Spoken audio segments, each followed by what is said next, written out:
Okay, so part 7 pa rin dito ng Alcala Pangasinan project. So pakita po natin mga kwarto niya na ginawa natin. Siyempre naka MLB yan. MLB na cornice at saka yung 45. So ang ganda. So ito po yung sa may toilet and bath dito sa master bedroom. Ganda na. Okay, so pininturan din po natin yan.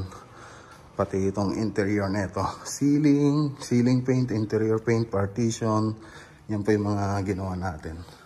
So pakita ko lang po yung mga ibang hindi ko naipakita dun sa kabilang video.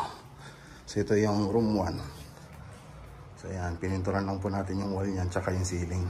Ito naman, pinalitan po natin yung ceiling na ito.